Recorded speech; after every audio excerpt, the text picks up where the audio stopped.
My guest today comes from Munich, Germany. She's passionate about people and continuous learning. She believes in smart, hard work as the key for success and the power of communities. She's the founder of Relosophy, a consultancy company providing relocation, real estate, and personal development solutions for expatriates moving to Munich, as they have as main goal to make all the expatriates' lives much easier. Hello, Madalina. Thank you very much for being with us. Hi, Madalina. Thank you for having me. I have to say, welcome. You did your homework. A bit. I try to. Madalina, so you started the HR in the HR sector as recruitment specialist. Then you've worked with a large management company as global assignment consultant. And then in 2018, you've decided to set up your own local relocation business.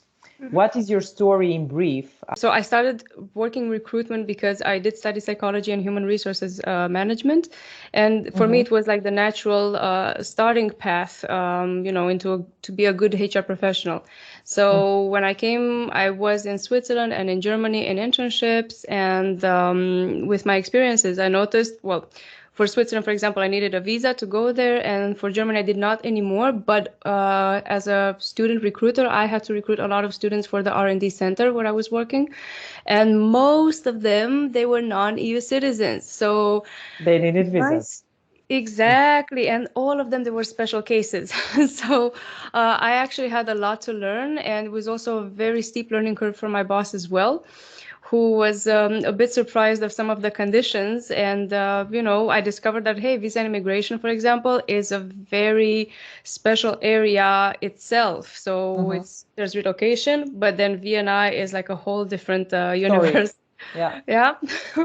And I realized, in my interactions with the students, but also and the hiring managers and let's say my HR department back then, that relocation is not very well understood, and hiring a non-EU citizen is quite a task for any HR professional. So I said, since I really was passionate, I still am, about HR, I said, okay, I want to learn more about international recruitment and what does it really mean. So that's why I made the step towards the relocation company. I wanted to learn as much as I can from the other side. The decision in 2018 to start my own business was quite easy, because that was also one of my main, let's say, ideas behind learning about relocation.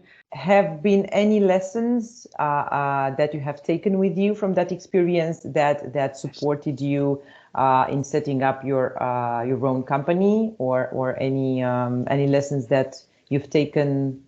I don't know, you're doing things differently now? Let me start with, then chronologically, with the relocation company that I worked for. What I really learned there was about, let's say, the dedication to do everything on time, and not hope for anything, but actually take things into your own hands and make sure that everything goes smoothly, because you cannot rely on providers or promises. Yeah, I know. So a lot of follow-ups, a lot of hand-holding also with the clients, like asking them, like making sure, what you told me, is this what you really want to tell me, or should I understand something differently? Things like this. So, how is it to be on top of the situation? That was one of the main lessons. At all times. Yes. And the second good lesson that I learned was, and one of my colleagues in our team, she was a senior already, and she taught me very importantly, always document everything in writing. So with everyone, like if I had a discussion, even if it's 5 minutes, I will send the summary email afterwards. It's very important. Getting back to your business, Relosophy, that's a very nice name, by the way. Imagine you have a potential corporate client, right, approaching you. What would you like that client to know first and foremost about your company, about your way of doing things?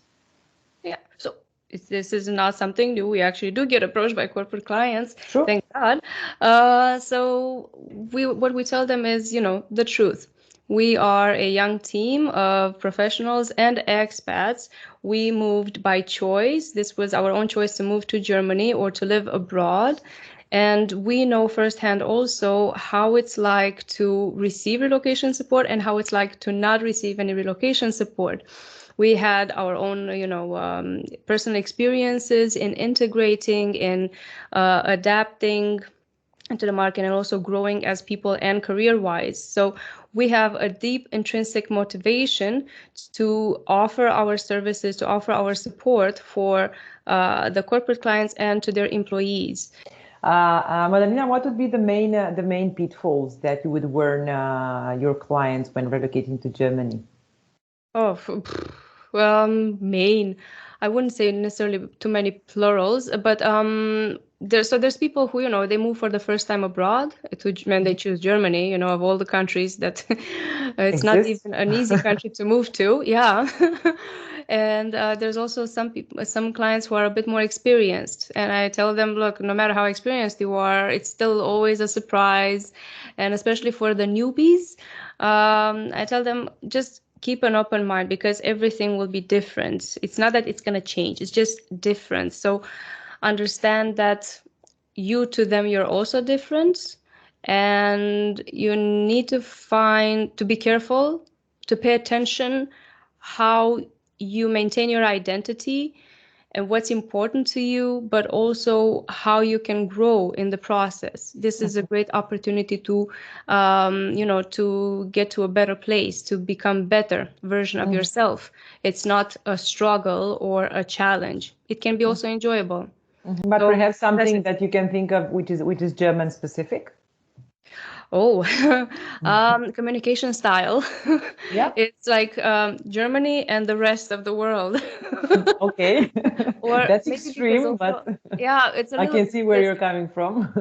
I mean, maybe because I also live in Munich, so here it's like it's a very mixed pool of communication styles.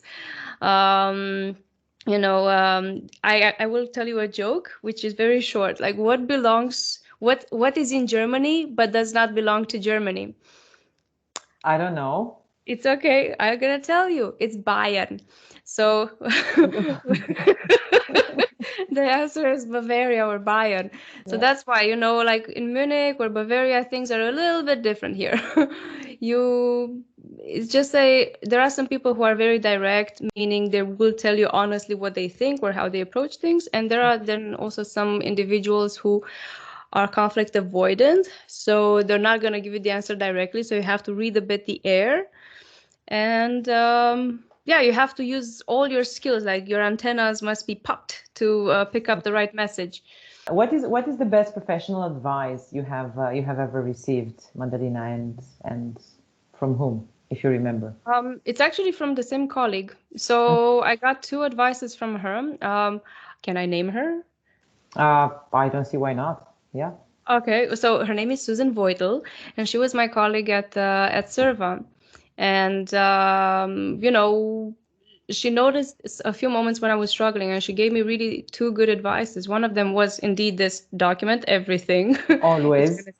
Secondly was also that I need to, sometimes not involve emotionally so much and actually take things a little bit easy, because if a client, screams at me or, is unhappy with something, it's not that it's directed at me personally. It's just maybe they also have a bad day. So I need to also, pay attention and be understanding that it's not about me. I just have to, separate me from the situation and be there for the client to support him to get to the solution faster. That's what he needs from me. And sometimes they just need to, vent a little bit. Yeah. And one last question, Madalina, a bit more personal. Let's say, what would be your superpower? I don't know. I think that's the trademark of the series, so you have to answer that question. I'm sorry. Yeah. No, I think it's just hard work. Honestly, that's the superpower.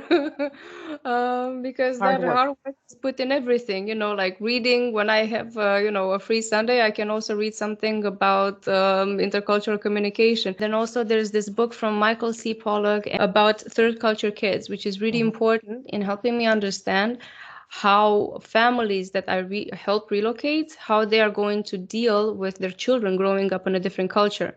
I mean, just recently, now during the pandemic, I have a family moving from Palestine, by the way, and they realized the first child is supposed to be in second grade, and we realized, does she know how to write in our alphabet? Like, ooh, no. So she's gonna not only have to learn German, but also this alphabet. So it's gonna be a bit more challenging than they considered. Super. Thanks a lot, Madalina. Yeah, thank you. Sincerely, thank you for the opportunity also.